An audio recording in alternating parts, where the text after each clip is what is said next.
So how did I become a massage therapist? I started off with just general jobs, and I got to my late 20s, early 30s and thought, maybe I need a profession. It would be good for me. So I became a teacher, which I did for many few years, and my ill health kind of got in the way of that, and I got rather tired and sick at work, and I had to think about what I could retrain in after recovery.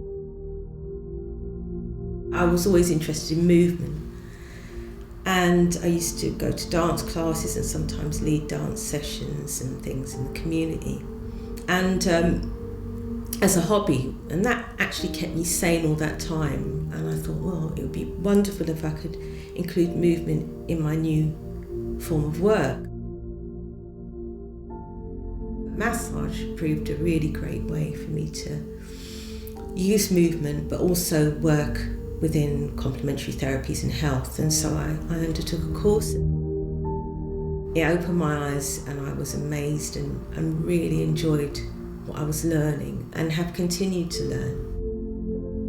Had this sense that if I just honed in on the tiny things, everything else didn't matter half as much, because the moment was more precious, and I found that to be like a medicine for me.